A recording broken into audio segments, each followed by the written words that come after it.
ដីខ្លះទៅតែដាក់លក់ក៏មានអ្នកទិញអាចចំណែកដីខ្លះទៀតដាក់លក់រាប់ខែឆ្នាំក៏មិនទាន់លក់ចេញមនុស្សជាច្រើនគិតថាបើដីល្អនឹងលក់ចេញលឿនតែតាមពិតមិនមែនមានតែកត្តានោះទេកត្តាទី1គឺតម្លៃប្រសិនបើការដាក់លក់ស្របទៅតាមតម្រូវការទីផ្សារជាក់ស្ដែងនិងស្ថិតក្រោមតម្លៃទីផ្សារពិតប្រាកដនោះការលក់នឹងមានឱកាសលក់ចេញបានឆាប់រហ័សឬលក់ចេញលឿនកត្តាទី2ទីតាំងនិងតម្រូវការតំបន់ខ្លះសម្បូរមនុស្សស្វែងរកខណៈតំបន់ខ្លះទៀតតម្រូវការនៅមានកម្រិតអាស្រ័យទៅលើការចង់បាននិងការប្រើប្រាស់របស់អតិថិជនកត្តាទី3ការផ្ដល់ព័ត៌មានប្រសិនបើអ្នកទិញមិនទទួលបានព័ត៌មានគ្រប់ជ្រុងជ្រោយដូចជាទំហំដីផ្លូវចូលឯកសារប្រវត្តិដីការជាប់ហ៊ីប៉ូតែកការជាប់ពាក្យបណ្ដឹងរក្សាទុករូបភាពច្បាស់ៗនោះអតិថិជនអាចសម្រេចចិត្តមិនបន្ត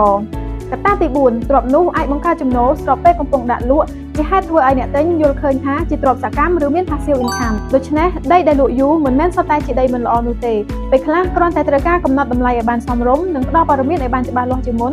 នឹងឈានទៅដល់ការលក់ដាច់បានដោយងាយប្រសិនបើលោកអ្នកចង់ស្វែងយល់បន្ថែមអំពីប្រភេទទ្រព្យឬតម្លៃទីផ្សារអចលនវត្ថុបច្ចុប្បន្នសូមធ្វើការតាក់ទងមកក្រុមការងារ My Market Trend ដែលចំណាយតែម្ដងអាចប្រើបានមួយជីវិតតាមរយៈលេខទូរស័ព្ទនិង Telegram ដែលបានភ្ជាប់ជូននៅខាងក្រោមសូមអរគុណ